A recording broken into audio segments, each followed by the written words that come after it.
ചേർന്നിടാം. സർഗഭാഗ്യം എത്രയോഗ്യം ആർക്കു വർണ്ണിക്കാം. ആദിൻ ഭാഗ്യമോർക്കും തോറുമേനിക്കാശയേറും. ഈ 2024 പോലെ സംഭവപരമായ രാഷ്ട്രീയ സംഗതികൾ സംഭവിച്ച ഒരു വർഷം ഈ അടുത്ത കാലത്തുണ്ടായിട്ടില്ല. 2 വലിയ യുദ്ധങ്ങൾ നടന്നുകൊണ്ടിരിക്കുകയാണ്. 2 വർഷമായി റഷ്യ ഉക്രൈനെ ആക്രമിച്ചിട്ട് അത് നിർത്തുന്ന യാതൊരു ലക്ഷണവുമില്ല.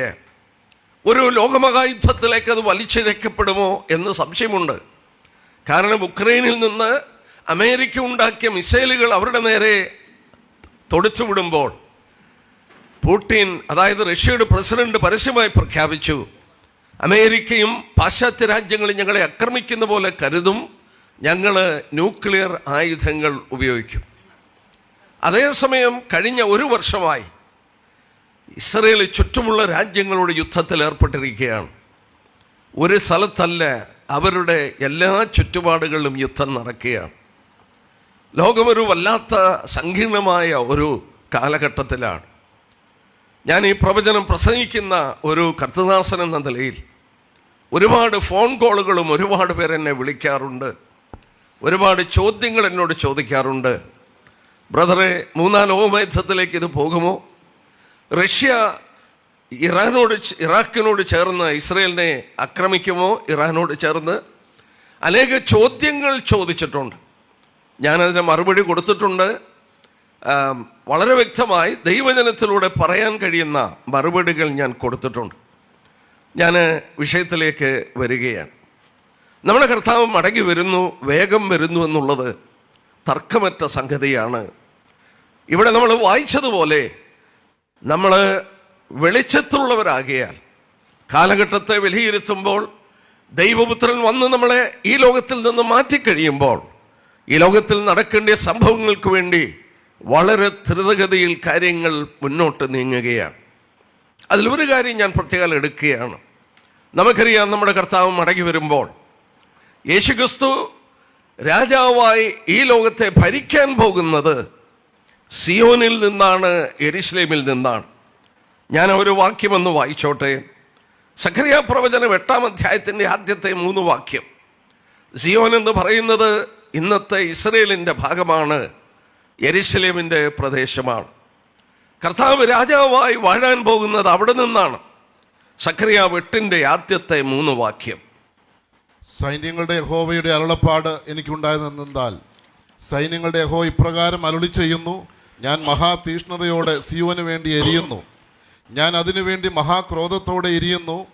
യഹോവ ഇപ്രകാരം അരുളി ചെയ്യുന്നു, ഞാൻ സിയോനിലേക്ക് മടങ്ങി വന്ന് യെരുശലേമിൻ്റെ മധ്യേ വസിക്കും. യെരുശലേമിന് സത്യനഗരം എന്നും സൈന്യങ്ങളുടെ യഹോവയുടെ പർവ്വതത്തിന് വിശുദ്ധ പർവ്വതം എന്നും പേർ പറയും. വളരെ വ്യക്തമായി അവിടെ രേഖപ്പെടുത്തിയിട്ടുണ്ട്. ദൈവപുത്രൻ മടങ്ങി വന്നാൽ ഞാൻ സിയോനിലേക്ക് മടങ്ങി വന്ന് യെരുശലേമിൻ്റെ മധ്യേ വസിക്കും. യെരുശലേമിന് സത്യനഗരമെന്നും സൈന്യങ്ങളുടെ യഹോവയുടെ പർവ്വതത്തിന് വിശുദ്ധ പർവ്വതമെന്നും പേരാകും. നമ്മുടെ കർത്താവ് മടങ്ങി വരുമ്പോൾ അവൻ വാഴാൻ പോകുന്നത് സിയോനിൽ നിന്നാണ്, യെരുശലേമിൽ നിന്നാണ്.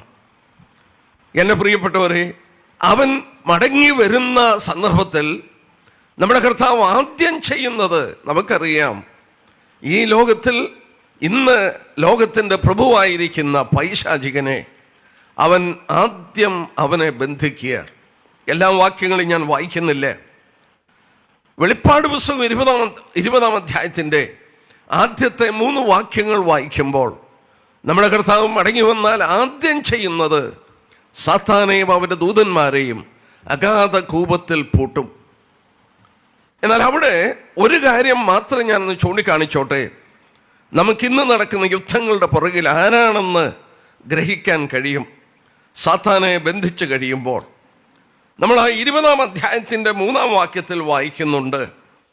3-ാം വാക്യത്തിൽ വായിക്കുന്നു, 1000 ആണ്ട് കഴിയുവോളം ജാതികളെ വഞ്ചിക്കാതിരിപ്പാൻ അവനെ അഗാധത്തിൽ തള്ളിയിട്ട് അടച്ചുപൂട്ടുകയും മീതെ മുദ്രയിട്ട് ഇടുകയും ചെയ്തു.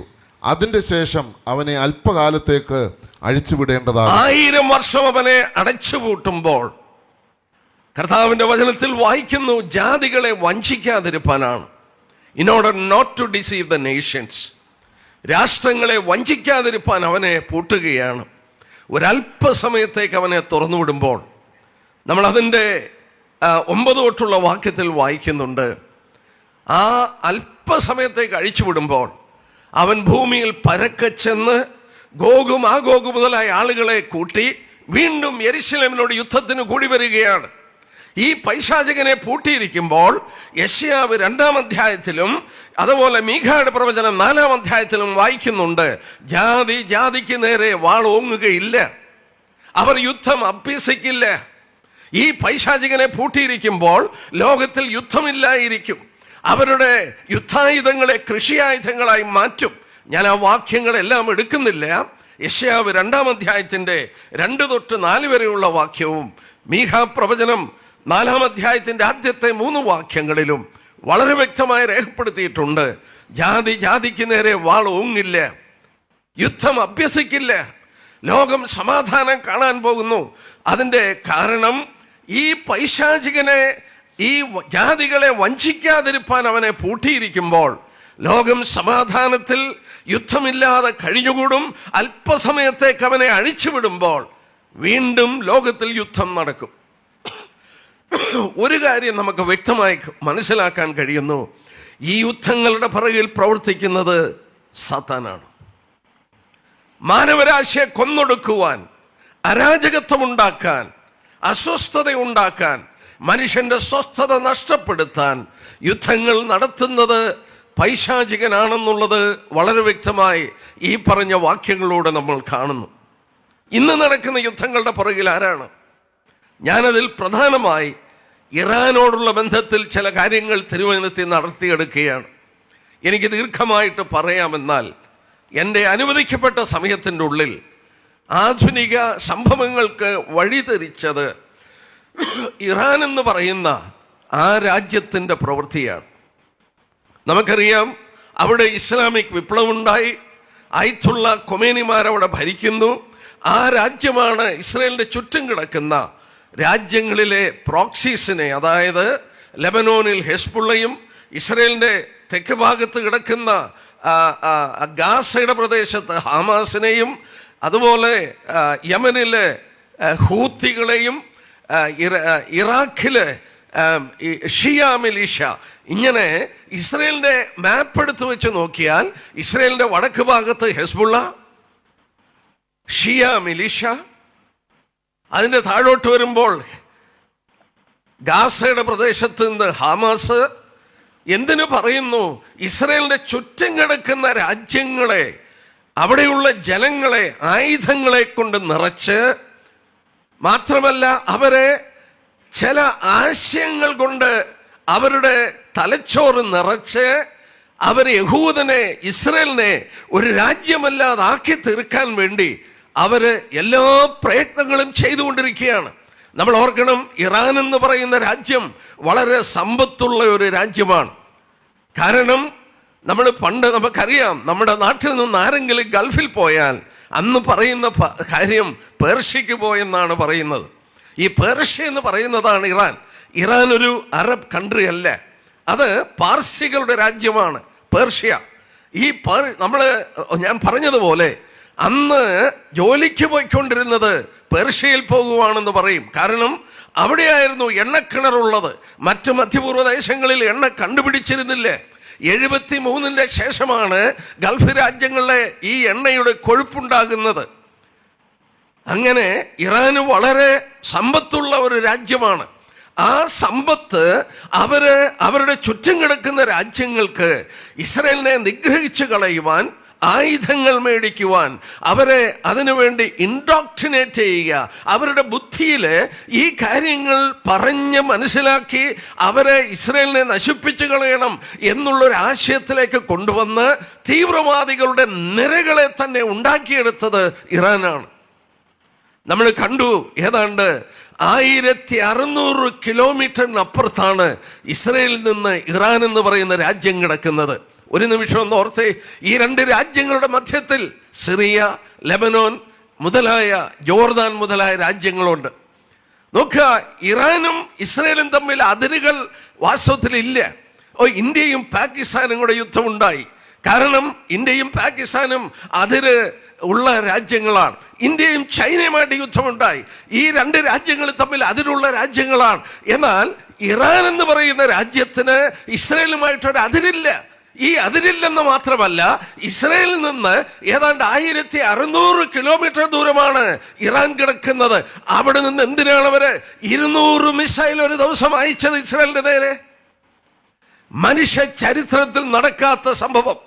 മാനവരാശിയുടെ ചരിത്രത്തിൽ ഒരു സ്വതന്ത്ര രാജ്യം 200 മിസൈൽ മറ്റൊരു രാജ്യത്തെ ഇല്ലായ്മ ചെയ്യാൻ അയച്ച ചരിത്രമില്ല. ഞാനും നിങ്ങൾ ജീവിക്കുന്ന ഈ ദിവസങ്ങളിൽ നമ്മളത് കണ്ടു. അത്ര ഭീകരമായ പ്രവൃത്തികൾ നടക്കുകയായിരുന്നു ഇവിടെ ഇറാനിൽ നിന്ന് ഇസ്രയേലിന്റെ നേരെ. ഇസ്രയേൽ ഇന്ന് യുദ്ധത്തിൽ ഏർപ്പെട്ടിരിക്കുകയാണ്. ഗാസയുടെ പ്രദേശത്ത്, ലെബനോന്റെ പ്രദേശത്ത്, ഇറാന്റെ പ്രദേശത്ത്, എന്തിനു പറയുന്നു, അവർ യമന്റെ പ്രദേശത്ത് ഇസ്രയേലിന്റെ യുദ്ധവിമാനങ്ങൾ തേർവാഴ്ച നടത്തുകയാണ്. ഇസ്രയേലിനെ സംബന്ധിച്ച് അവരുടെ നിലനിൽപ്പിന് വേണ്ടിയാണ് അവർ ആ യുദ്ധം ചെയ്യുന്നത്. അവർ യുദ്ധത്തിൽ ഏർപ്പെട്ടതല്ല. അവരെ കഴിഞ്ഞ ഒക്ടോബർ 7-ാം തീയതി നമുക്കറിയാം, അവിടെ ഗാസയിൽ നിന്ന് അവർ ഇരച്ചു കയറി യഹൂദന്മാരുടെ 1200 പേരെയാണ് കൊന്നുകളഞ്ഞത്. ഭീകരമായ എന്ന് പറഞ്ഞാൽ 2ാം ലോകയുദ്ധം കഴിഞ്ഞ് ഇതുപോലൊരു സംഭവം ഇസ്രയേൽ നേരിട്ടിട്ടില്ല.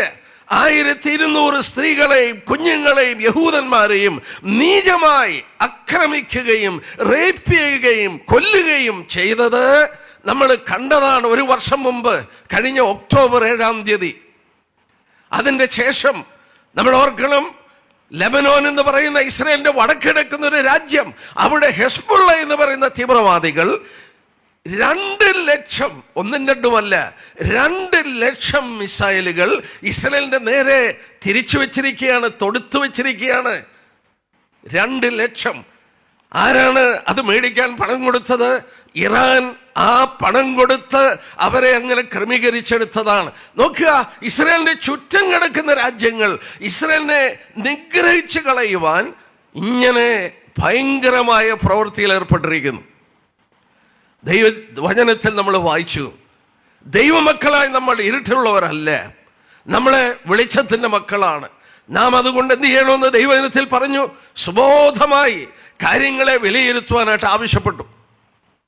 ഞാൻ ഈ വിഷയങ്ങൾ എൻ്റെ മനസ്സിലൂടെ കടന്നു പോകുമ്പോൾ ഞാൻ ദാനിയേലിന്റെ പുസ്തകം ഒരു സ്ഥലസഭയിലെ ക്ലാസ്സുകൾ എടുത്തുകൊണ്ടിരിക്കുകയാണ്. എൻ്റെ മനസ്സ് ഒരു വാക്യത്തിലേക്ക് പോയി. ഞാൻ ആ ഭാഗത്തിലേക്ക് വരികയാണ്. ദാനിയേലിന്റെ പുസ്തകം 10-ാം അധ്യായം എടുത്താട്ടെ. ആ വാക്യമാണ്, അല്ലെങ്കിൽ ആ അധ്യായമാണ് ഇന്നത്തെ ഇറാന്റെ ഈ അവസ്ഥ, അല്ലെങ്കിൽ ഇസ്രയേലിനെ നിഗ്രഹിക്കുവാൻ ഈ പാർസി രാജ്യം അല്ലെങ്കിൽ ഈ ഇറാന്റെ പ്രവൃത്തികൾ എനിക്ക് ഗ്രഹിക്കാൻ കഴിഞ്ഞത് ഈ 10-ാം അധ്യായത്തിൽ നിന്നാണ്. ഞാൻ അവിടെ നിന്ന് ചില കാര്യങ്ങൾ ഓർപ്പിക്കുകയാണ്. ബാബിലോൺ പ്രവാസം കഴിഞ്ഞു. ദാനിയേൽ ബാബിലോൺ പ്രവാസത്തിൽ പോയിട്ട് 68 വർഷം കഴിഞ്ഞു. നമുക്കറിയാം, ബാബിലോൺ സാമ്രാജ്യം പാർസികളുടെ സാമ്രാജ്യം പിടിച്ചെടുത്തു. പാർസികൾ എന്ന് പറഞ്ഞാൽ പേർഷ്യ, ഇന്നത്തെ ഇറാനാണ്. അവിടെ ഭരിച്ചുകൊണ്ടിരിക്കുന്നത് കോരശാണ്. ഇംഗ്ലീഷിൽ സൈറസ് എന്ന് വിളിക്കും. കോരശിന്റെ ഭരണം നടക്കുകയാണ്. ദൈവം അവിടെ നമുക്കൊരു വെളിപ്പാട് നൽകി. ഞാൻ ആ വെളിപ്പാടിലേക്ക് കടന്നു പോവുകയാണ്. ബൈബിൾ ഉള്ളവർ ശ്രദ്ധിക്കുക. ദാനിയേലിന്റെ പുസ്തകം 10-ാം അധ്യായത്തിന്റെ 1-ാം വാക്യം ഒന്ന് വായിച്ചാട്ടെ. പാർസി രാജാവായ കോരശിന്റെ 3-ാം ആണ്ടിൽ ബേൽത്ശസ്സർ എന്നു പേരുള്ള ദാനിയേലിന് ഒരു കാര്യം വെളിപ്പെട്ടു. ആ കാര്യം സത്യവും മഹാകഷ്ടമുള്ളതും ആയിരുന്നു. അവൻ ആ കാര്യം ചിന്തിച്ചു, ദർശനത്തിന് ശ്രദ്ധ വെച്ചു. മതി, അവിടെ നോക്കുക. ഇവിടെ പ്രത്യേക ദൈവം ആ കാലഘട്ടം പറഞ്ഞു. പാർസി രാജാവായ കോരശിന്റെ 3-ാം ആണ്ടിൽ സൈറസ് ഭരിക്കുകയാണ്. ബാബിലോൺ സാമ്രാജ്യം തകർന്ന് പേർഷ്യൻസ് അല്ലെങ്കിൽ ഇന്നത്തെ ഇറാൻ അത് പിടിച്ചെടുത്ത് അവർ ഭരണം നടത്തുമ്പോൾ ആ സിംഹാസനത്തിൽ ഇരിക്കുന്നത് ഭരിക്കുന്നത് കോരശാണ് അല്ലെങ്കിൽ സൈറസാണ്. ദാനിയേലിന് ചില വെളിപ്പാടുകൾ കിട്ടി. പക്ഷേ ദാനിയേലിന് കാര്യങ്ങളൊന്നും ഗ്രഹിക്കാൻ കഴിയുന്നില്ല. എന്താണ് ഇതിൻ്റെ അവസാനം, എന്താണ് ഇത് സംഭവിക്കുന്നതെന്ന് അറിയില്ല. ദാനിയേലിന് നോക്കുവാനുള്ളത് ഒരു സ്ഥലം മാത്രമേ ഉള്ളൂ. സ്വർഗത്തിലെ ദൈവത്തിൻ്റെ മുഖത്തേക്ക് അവൻ കണ്ണുകൾ ഉയർത്തി. ദാനിയേൽ മുട്ടിന്മേൽ നിൽക്കാൻ തുടങ്ങി. ദാനിയേൽ ഉപവസിക്കുകയും പ്രാർത്ഥിക്കുകയും ചെയ്യാൻ തുടങ്ങി. നാം വായിക്കുന്നു, ദാനിയേൽ എത്ര ദിവസം പ്രാർത്ഥിച്ചു? 12-ാം വാക്യം ഒന്ന് നോക്കാട്ടെ. 12-ാമത്തെ വാക്യം. അവൻ എന്നോട് പറഞ്ഞത്, ദാനിയേലെ, ഭയപ്പെടേണ്ട. നീ തിരിച്ചറിയേണ്ടതിനും നിന്റെ ദൈവത്തിന്റെ മുമ്പാകെ നിന്നെ തന്നെ താഴ്ത്തേണ്ടതിനും മനസ്സ് വെച്ച ആദ്യ ദിവസം മുതൽ നിന്റെ വാക്ക് കേട്ടിരിക്കുന്നു.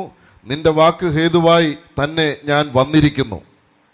ദാനിയേൽ പ്രാർത്ഥിക്കാൻ തുടങ്ങി. സ്വർഗത്തിൽ നിന്ന് ഗബ്രിയേൽ കടന്നു വന്ന് പറയുകയാണ്, നീ ആദ്യ ദിവസം പ്രാർത്ഥന തുടങ്ങിയപ്പോൾ തന്നെ സ്വർഗം കേട്ടു. സ്വർഗം അതിന് മറുപടി തന്നു. പക്ഷേ ദാനിയേലിന് മറുപടി കിട്ടുന്നില്ല. ദാനിയേൽ പ്രാർത്ഥന നിർത്തിയില്ല. 21 ദിവസം 3 ആഴ്ച കണ്ടിന്യൂസ് ആയിട്ട് ദാനിയേൽ പ്രാർത്ഥിച്ചു കൊണ്ടിരിക്കുകയാണ്. ദൈവം ഇത് വെളിപ്പെടുത്തി തന്നില്ലായിരുന്നെങ്കിൽ നമുക്കൊരിക്കലും ഗ്രഹിപ്പാൻ കഴിയില്ലായിരുന്നു. അവിടെ എന്ത് സംഭവിച്ചു എന്ന് വായിക്കുന്നു. 12-ാം വാക്യത്തിൻ്റെ അവസാനം തൊട്ട് വായിക്കാം. നിന്റെ വാക്ക് ഹേതുവായി തന്നെ ഞാൻ വന്നിരിക്കുന്നു. 13-ാം വാക്യം നോക്കാട്ടെ. പാർസി രാജ്യത്തിന്റെ പ്രഭു 21 ദിവസം എന്നോട് എതിർത്ത് നിന്നു. എങ്കിലും പ്രധാന പ്രഭുക്കന്മാരിൽ ഒരുത്തനായ മീഖായേൽ എന്നെ സഹായിപ്പാൻ വന്നു. അവനെ ഞാൻ പാർസി രാജാക്കന്മാരോടുകൂടെ അവിടെ വിട്ടയച്ചു. നിന്റെ ജനത്തിന് ഭാവി കാലത്ത് സംഭവിപ്പാനുള്ളത് നിന്നെ ഗ്രഹിപ്പിക്കേണ്ടതിന് ഇപ്പോൾ വന്നിരിക്കുന്നു. എന്നെ കേൾക്കുന്ന പ്രിയപ്പെട്ടവരോട് ഞാൻ പറയട്ടെ, സ്വർഗത്തിലെ ദൈവം ഇത് വെളിപ്പെടുത്തി തന്നില്ലെങ്കിൽ ഒരു കാരണവശാലും നമുക്ക് ഗ്രഹിപ്പാൻ കഴിയില്ല. പ്രാരംഭമായ ഒരു കാര്യം ഓർക്കുക, നാം പ്രാർത്ഥിക്കുമ്പോൾ നാം അറിയുന്നില്ല, നമ്മുടെ പുറകിൽ നടക്കുന്ന സംഭവങ്ങൾ അറിയുന്നില്ല. ദൈവം ഇവിടെ വെളിപ്പെടുത്തി തരികയാണ്. ദാനിയേൽ മുട്ടിന്മേൽ നിന്നു. ദാനിയേലിന്റെ പ്രാർത്ഥന ആദ്യ ദിവസം സ്വർഗം കേട്ടു. ദാനിയേലിന് വെളിപ്പാടുമായി ഗബ്രിയേൽ കടന്നു വരുമ്പോൾ സ്വർഗത്തിൽ ആ ദൂത് ദാനിയേലിനെ എത്തിക്കാതിരിപ്പാൻ ഒരു വലിയ ശക്തി ദാനിയേലിനെ തടസ്സപ്പെടുത്തുകയാണ്. ദാനിയേൽ അത് അറിയുന്നില്ല. ദാനിയേൽ പ്രാർത്ഥന തുടർന്നു. 21 ദിവസം ദാനിയേൽ പ്രാർത്ഥിക്കുന്നു. ദാനിയേൽ 21-ാമത്തെ ദിവസം ഗബ്രിയേൽ ദൂതൻ ദാനിയേലിന്റെ അടുക്കൽ വന്ന് പറയുകയാണ്, എന്നെ ഒരാൾ തടസ്സപ്പെടുത്തി. ആരാണത്? ആരാണ് ആ തടസ്സപ്പെടുത്തിയത്? കോരശാണോ? അല്ല. ആരാണ് തടസ്സപ്പെടുത്തിയത്? കോരശൻ ഒരിക്കലും ഗബ്രിയേലിനെ സ്വർഗീയ തലത്തിൽ തടസ്സപ്പെടുത്തുവാൻ ഈ ലോകത്തിലുള്ള ഒരു ഭരണകർത്താവിനും സാധ്യമല്ല. പക്ഷെ ആരാണ് ഈ ദൂതുമായി വന്ന ഗബ്രിയേൽ അതിനെ തടസ്സപ്പെടുത്തിയത്? ആരാണ് ഗബ്രിയേൽ? ഒരു പ്രധാന ദൂതനാണ്, വളരെ ശക്തനായ ഒരു ദൂതനാണ്. ആ ദൂതനെ തടസ്സപ്പെടുത്തിയത് 13-ാം വാക്യത്തിൽ വായിക്കുന്നു. ദൈവമക്കൾ ആ വാക്ക് ശ്രദ്ധിച്ചാട്ടെ. പാർസി രാജ്യത്തിന്റെ പ്രഭു. ആ വാക്ക് നോക്കുക. പാർസി രാജ്യത്തിന്റെ രാജാവല്ല, പാർസി രാജ്യത്തിന്റെ രാജാവ് കോരശാണ്. കോരശ് സിംഹാസനത്തിരുന്ന് ഭരിക്കുകയാണ്. പക്ഷെങ്കിൽ ദൈവം വെളിപ്പെടുത്തി തരികയാണ്, ഈ രാജാവിന്റെ പുറകിൽ ഉണ്ട് മറ്റൊരു രാജാവ്. മറ്റൊരു വിധത്തിൽ പറഞ്ഞാൽ അതിന്റെ പുറകിൽ പ്രവർത്തിക്കുന്ന വേറെ ഒരു ശക്തി ഉണ്ട്. ആ ശക്തി ആരാണ്? പാർസി രാജ്യത്തിന്റെ പ്രഭു. എന്റെ പ്രിയപ്പെട്ടവരെ, വചനം എത്ര കൃത്യമായി നമ്മളെ ഓർപ്പിക്കുന്നു. ഈ ലോക ഭരണകർത്താക്കളുടെ പുറകിൽ പ്രവർത്തിക്കുന്നത് പൈശാചികനാണ്. എന്തിനാണ് നമ്മളോട് പ്രാർത്ഥിക്കാൻ പറഞ്ഞത്? വളരെ വ്യക്തമായി, സമയത്തിന്റെ ചുരുക്കം കൊണ്ട് ഞാൻ ആ വാക്യങ്ങൾ എടുക്കുന്നില്ല. എഫേസ്യ ലേഖനം 6-ാം അധ്യായത്തിന്റെ 12-ാം വാക്യത്തിൽ വായിക്കുന്നുണ്ട്, ഈ അന്ധകാരത്തിന്റെ ലോകാധിപതികൾ, അന്ധകാരത്തിന്റെ ലോകാധിപതികൾ, മറ്റു വിധത്തിൽ പറഞ്ഞാൽ ഭരണകൂടങ്ങളുടെ പ്രവർത്തിക്കുന്ന ലോകാധിപതികൾ രക്ഷിക്കപ്പെടുന്നതിന് മുമ്പ് എഫേസ്യർ 2:2 ഒരു വാക്യം പറയുന്നുണ്ട്. അവിടെ വായിക്കുന്നു, അനുസരണക്കേടിന്റെ മക്കളിൽ വ്യാപരിക്കുന്ന ആത്മാവ്. രക്ഷിക്കപ്പെടുന്നതിന് മുമ്പ് അനുസരണക്കേടിന്റെ മക്കളിൽ വ്യാപരിക്കുന്ന ഒരു ആത്മാവുണ്ടായിരുന്നു. അന്ധകാരത്തിന്റെ ആത്മാവാണ്. ഈ രാജ്യം ഭരിക്കുന്ന കോരശ് രാജാവ് ഭരിക്കുന്നുവെങ്കിലും ആ രാജ്യത്തിന്റെ പിറകിലുണ്ട്, നമ്മൾ വായിച്ചതുപോലെ, പാർസി രാജ്യത്തിന്റെ പ്രഭു. അത് ചില്ലറക്കാരനല്ലേ. എന്താ കാരണം? ഗബ്രിയേലിന് മുന്നോട്ട് പോകുവാൻ കഴിയുന്നില്ല. നമ്മൾ ഓർക്കുക, ദൈവത്തിന്റെ ഒരു ദൂതന്റെ ശക്തി. നമ്മൾ 1-2 രാജാക്കന്മാർ 19-ാം അധ്യായത്തിൽ കടന്നു വരുമ്പോൾ അതിന്റെ 35-ാം വാക്യത്തിൽ വായിക്കുന്നുണ്ട്, അസിറിയൻസ് വന്ന് യഹൂദരെ വളഞ്ഞു കിടക്കുമ്പോൾ, അവരെ നിഗ്രഹിക്കാൻ ശ്രമിക്കുമ്പോൾ ദൈവം ഒരു ദൂതനെ അയച്ചു. ഒരു ദൂതൻ. ആ ദൂതൻ 1,85,000 സൈന്യത്തെ ഒരു രാത്രി കൊന്നു. ആ വാക്യം നോക്കി, ഒരു ദൂതൻ. 2 രാജാക്കന്മാർ 19:35 വായിക്കണ്ട, അവിടെ നിങ്ങൾ വായിച്ചു നോക്കുക. ഒരു ദൂതൻ ഒരു രാത്രിയിൽ 1,85,000 സൈന്യത്തെ കൊല്ലുന്നു. ഒരു രാത്രി 10 മണിക്കൂർ ഉണ്ടെന്നിരിക്കട്ടെ, 1 മണിക്കൂറിൽ 18,000 പേരെ കൊല്ലണം. ഞാനിരുന്ന് കണക്ക് നോക്കി, 1 മിനിറ്റിൽ 315 പേരെ കൊല്ലണം ആ ദൂതൻ. 1 മിനിറ്റിൽ 315 പേരെ കൊന്നെങ്കിൽ ഒരു രാത്രി കൊണ്ട് 1,85,000 പേരെ കൊല്ലാൻ കഴിയുള്ളൂ. മനുഷ്യന് സാധ്യമല്ലേ. ഒരു മനുഷ്യനും 1 മിനിറ്റ് കൊണ്ട് 315 പേരെ കൊല്ലാൻ കഴിയില്ല. ഞാൻ എന്തിനാ അത് പറഞ്ഞത്? ദൂതന്റെ ശക്തി ഒന്ന് ആലോചിക്കുക. ഒരു ദൂതൻ അങ്ങനെ ശക്തി ഉണ്ടെങ്കിൽ ദൂതന്മാരുടെ പ്രധാനിയാണ് ആര്? ഗബ്രിയേൽ. ഗബ്രിയേലിനെ തടസ്സപ്പെടുത്തുന്ന ഈ പാർസി രാജ്യത്തിന്റെ പ്രഭുവിന്റെ ശക്തി ഒന്ന് ആലോചിച്ചേ. ഈ പേർഷ്യൻ രാജ്യത്തിന്റെ പുറകിൽ പ്രവർത്തിക്കുന്ന ഈ ഭരണകർത്താവിന്റെ ശക്തി ഒന്ന് ആലോചിച്ച്. അവന്റെ ശക്തി മാറിയിട്ടില്ല. പ്രപഞ്ചത്തിൽ പിതാവും പുത്രനും പരിശുദ്ധാത്മാവും കഴിഞ്ഞാൽ 4ാമത്തെ ശക്തിയായിരുന്നു ലൂസിഫർ. അവന്റെ ശക്തി ദൈവം എടുത്തു കളഞ്ഞിട്ടില്ല. നമ്മുടെ എതിരാളി അല്ലെങ്കിൽ നമുക്ക് പോരാട്ടമുള്ള ശക്തി എന്ന് പറഞ്ഞാൽ ചില്ലറക്കാരനല്ല. നമ്മൾ ഓർക്കണം, തിരുവചനത്തിൽ വായിക്കുന്നു, വാഴ്ചകളും അധികാരങ്ങളും, പ്രിൻസിപ്പാലിറ്റീസ് ആൻഡ് പവേഴ്സ്. ഈ ലോകത്തിൽ ഭരണകർത്താക്കളെയും ഭരണകൂടങ്ങളെയും നിയന്ത്രിക്കുന്ന പൈശാചികന്റെ കിങ്കരന്മാരാണ് ഈ പ്രിൻസിപ്പാലിറ്റീസ് ആൻഡ് പവേഴ്സ്. അതിൽ വളരെ പ്രാധാന്യത അർഹിക്കുന്ന ഒരുവനാണ് ഈ പാർഷ്യൻ സാമ്രാജ്യത്തെ നിയന്ത്രിച്ച, കോറസിന്റെ പുറകിൽ പ്രവർത്തിച്ച പാർസി രാജ്യത്തിന്റെ പ്രഭു. ഇന്നും ഇറാന്റെ പുറകിൽ പ്രവർത്തിക്കുന്ന അവനാണ്. ഇന്നും ഇറാന്റെ പുറകിൽ പ്രവർത്തിക്കുന്നത് അവനാണ്. എന്തിനാണ് ഇറാനെ ഇന്ന് ഈ എഴുന്നേൽപ്പിച്ചത്? എന്തിനാണ് ഇറാൻ ഇന്ന് ഈ വിധത്തിൽ വലിയ പ്രശ്നത്തിലേക്ക് കടന്നുപോയിരിക്കുന്നത്? നമ്മൾ ആലോചിച്ച്, ഇസ്രായേലിന്റെ ചുറ്റും കിടക്കുന്നവരൊക്കെ ഇസ്രായേലിനോട് യുദ്ധത്തിന് വന്നിരിക്കുന്നത് ഇറാന്റെ പ്രേരണയാണ്. ഇറാനാണ് പണം കൊടുത്തതും തീവ്രവാദികളെ വാർത്തെടുത്തതും. ഇന്ന് ഒരു 3ാം ലോകയുദ്ധത്തിലേക്ക് നീങ്ങത്തക്കവണ്ണം റഷ്യയോട് അടുത്ത് നിന്ന് ദൈവത്തിന്റെ കരുതലാണ്, കരുണയാണ്. ഈ റഷ്യക്ക് വന്ന് ഏർപ്പെടാൻ വയ്യാതെ അവരവിടെ ഒരു യുദ്ധത്തിൽ ഏർപ്പെട്ടു. 2 വർഷമായി അവര് ഒരു യുദ്ധത്തിൽ ഏർപ്പെട്ട്, ഉക്രൈൻ യുദ്ധത്തിൽ ഏർപ്പെട്ട് റഷ്യക്ക് അവിടെ നിന്ന് ഊരിപ്പോരാൻ വയ്യാതെ കിടക്കുന്നതുകൊണ്ടാണ് ഈ ഇറാന്റെ യുദ്ധത്തിനകത്ത് വന്നവരെ സഹായിക്കാൻ വരാഞ്ഞത്. അല്ലായിരുന്നെങ്കിൽ ലോകത്തിന്റെ ഗതി മാറിയേനെ. ദൈവം ഇതെല്ലാം നിയന്ത്രിക്കുന്നു എന്നുള്ളത് നമുക്ക് വളരെ വ്യക്തമായി കാണാൻ കഴിയും. എന്നാൽ ഇവിടെ ഞാൻ ഓർപ്പിക്കട്ടെ, എൻ്റെ പ്രിയപ്പെട്ടവരോട് ഓർപ്പിക്കട്ടെ, എന്തിനാണ് ഇറാൻ ഇന്ന് ഈ പ്രശ്നങ്ങൾ ഉണ്ടാക്കിയതെന്ന് നമ്മൾ ഒന്ന് ശ്രദ്ധിക്കേണ്ടത് ആവശ്യമാണ്. ഞാനിത് വായിച്ചുകൊണ്ടിരുന്നപ്പോൾ, ഇത് ധ്യാനിച്ചുകൊണ്ടിരിക്കുമ്പോൾ എൻ്റെ മനസ്സിൽ വളരെ ശക്തമായ ഒരു കാര്യം കടന്നു വന്നു. സ്വർഗത്തിലെ ദൈവം നമ്മോട് പ്രാർത്ഥിക്കാൻ പറഞ്ഞിട്ടുണ്ട്. പ്രാർത്ഥിക്കാൻ എഫേസ്യലേഖനം 6-ാം അധ്യായത്തിൽ പൈശാചിനോട് എതിർക്കുവാൻ സർവായുധവർഗം എടുക്കുവാൻ പറയുമ്പോൾ സകലവിധ പ്രാർത്ഥനയും എടുക്കാൻ പറഞ്ഞു. സാത്താനോട് എതിർക്കുന്ന ഒരു ആയുധമാണ് പ്രാർത്ഥന. മാത്രമല്ല ഒരു വാക്യം നമുക്കൊന്ന് വായിച്ചു നോക്കാം. തിമത്തിയോസിന്റെ ലേഖനം എടുക്കുമ്പോൾ അവിടെ നമ്മൾ വായിക്കുന്ന ഒരു കാര്യമുണ്ട്. തിമത്തിയോസിന്റെ ലേഖനം, നമുക്ക് 1 തിമത്തിയോസ് 2-ാം അധ്യായത്തിന്റെ 1-ാമത്തെ വാക്യം എന്ന് നോക്കിയേ. അത് നമുക്ക് വളരെ വെളിച്ചം തരുന്നു. 1 തിമത്തിയോസ് 2-ന്റെ 1-ാം വാക്യം.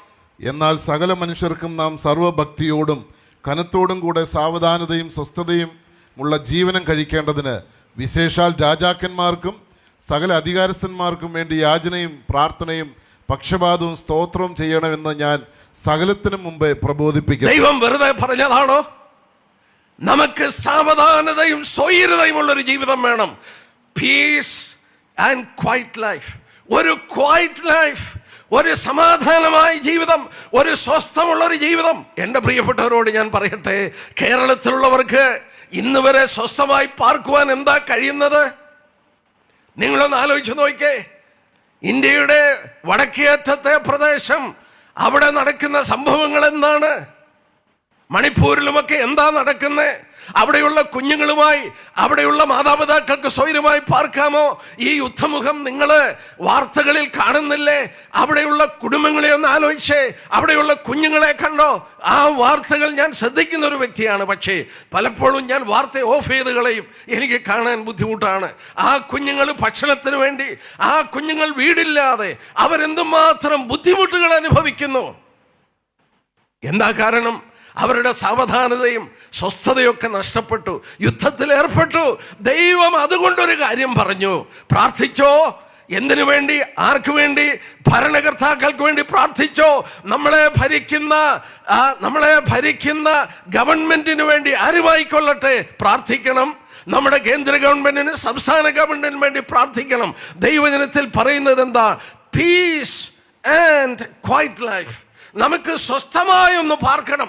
നമ്മുടെ കുഞ്ഞുങ്ങളുമായി ഒന്നിച്ചിരുന്ന് രാത്രിയിൽ പ്രാർത്ഥിപ്പാനും ഒന്നിച്ച് ഭക്ഷിപ്പാനും ഒരു വീട്ടിൽ ഉറങ്ങുവാനും സമാധാനത്തോടെ കഴിയണമെങ്കിൽ പ്രാർത്ഥിക്കണം. കേരളത്തിലുള്ളവർ ഇന്ന് വരെ ഇത് അനുഭവിക്കുന്നതിന്റെ കാരണം ഇവിടെ പ്രാർത്ഥിക്കുന്ന കുറെ പേരുണ്ട്. ഇവിടെ പ്രാർത്ഥിക്കുന്നവരുണ്ട്. സഭാഭേദമന്യേ മുട്ടിന്മേൽ നിൽക്കുന്ന ദൈവജനമുണ്ട്. ഇവിടെ സ്വർഗമ പ്രാർത്ഥന കേൾക്കുന്നുണ്ട്. ഞാനും നിങ്ങളും നമ്മുടെ പിതാക്കന്മാരൊന്നും ഇങ്ങനെയുള്ള പ്രശ്നങ്ങൾ കണ്ടിട്ടില്ല. അതിന്റെ കാരണം ഇതാണ്, യുദ്ധങ്ങളുടെ പിറകിൽ പൈശാചികനാണ്. അതുകൊണ്ടാണ് ഭരണകർത്താക്കൾക്ക് വേണ്ടി പ്രാർത്ഥിപ്പാൻ ആവശ്യപ്പെട്ടതെന്നുള്ളത് ഓർക്കുക. ഞാൻ കമ്മ്യൂണിസ്റ്റ് വിപ്ലവവും ഒക്കെ ഞാൻ നോക്കിയപ്പോൾ നിങ്ങൾ ഓർക്കണം, കമ്മ്യൂണിസ്റ്റ് വിപ്ലവം 1917 റഷ്യയിൽ നടന്നത്. അത് നടന്ന് 28 വർഷത്തിനുള്ളിൽ 30 ദശലക്ഷം ആളുകളെ കൊന്നുകളഞ്ഞ്, 30 മില്യൺ. ഒരു രാജ്യം അവരുടെ ജനങ്ങളെ കൊന്നുകളയുന്നു. ഒന്ന് ആലോചിച്ച്, 28 വർഷത്തിനുള്ളിൽ 30 ദശലക്ഷം ആളുകളെ കൊന്നു. നമ്മൾ ഇറാനിൽ ഒരു കാര്യം കണ്ടു. ഞാൻ അവിടേക്ക് വരികയാണ്. നോക്കുക, ബാക്കി സമയം ഞാൻ ഇറാനോടുള്ള ബന്ധത്തിൽ പ്രസംഗിക്കാൻ പോവുകയാണ്. ഇപ്പോഴും പ്രസംഗിച്ചുകൊണ്ടിരിക്കുന്നത് അത് തന്നെയാണ്. എന്നാൽ ഒരു കാര്യം പ്രത്യേകം ഓർപ്പിക്കട്ടെ, ഇറാൻ നമ്മൾ ഓർത്തതുപോലെ മറ്റ് മുസ്ലിം രാജ്യങ്ങളിൽ നിന്ന് അവർ വിഭിന്നമാണ്.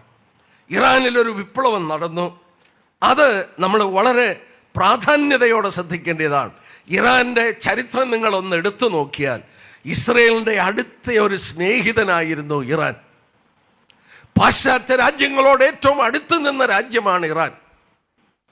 പക്ഷേ അന്ന് ആ ഇറാൻ ഭരിച്ചത് മുഹമ്മദ് റസാ ഷാ എന്ന് പറയുന്ന ഒരു രാജാവാണ്. മുഹമ്മദ് റസാ ഷാ അദ്ദേഹം ഭരിച്ചപ്പോൾ ഇറാന്റെ പേര് ഇംപീരിയൽ സ്റ്റേറ്റ് ഓഫ് ഇറാൻ.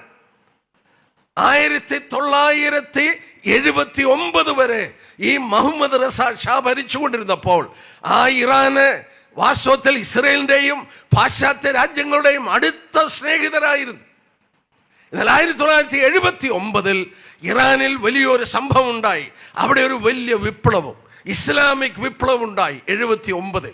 ആ വിപ്ലവത്തിൽ മുഹമ്മദ് റസാ ഷാ നാടുകടത്തപ്പെടുകയും അവിടെ നിന്ന് നാടുകടത്തപ്പെട്ടിരുന്ന ഒരു മത നേതാവാണ് ആയത്തുള്ള ഖൊമേനി. അദ്ദേഹം പാരീസിൽ നിന്ന് ലാൻഡ് ചെയ്തു. ഇറാന്റെ ആ പേര് മാറ്റി, അവരതിൻ്റെ പേര് മാറ്റി അത് ഇസ്ലാമിക് ഒരു ഇറാനാക്കി അവർ തീർത്തു, ഇസ്ലാമിക് റിപ്പബ്ലിക് ഓഫ് ഇറാൻ. അന്ന് തൊട്ട് ഇറാൻ ഭരിക്കുന്നത് ഈ തീവ്രവാദികളാണ്. ആയത്തുള്ള ഖൊമേനിയുടെ രഹസ്യ അജണ്ട പുറത്തു വന്നു. രഹസ്യമായി ലീക്ക് ചെയ്ത് പുറത്തു വന്നതാണ്. ആ അജണ്ട എന്താണെന്നറിയാമോ? Destruction of Zionist regime. അതായത് സിയോന്റെ ഭരണകൂടത്തെ ഇല്ലാതാക്കണം.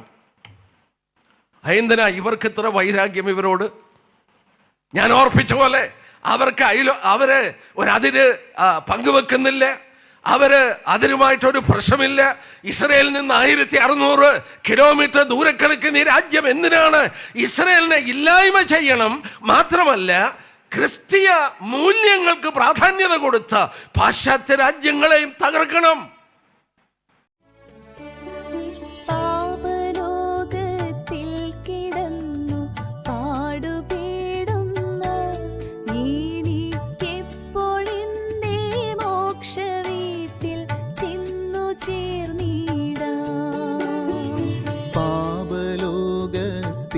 കിടന്നു പാടുപേടുന്ന എനിക്കെപ്പോഴെൻ്റെ മോക്ഷവീട്ടിൽ ചെന്നു ചേർന്നിടാം.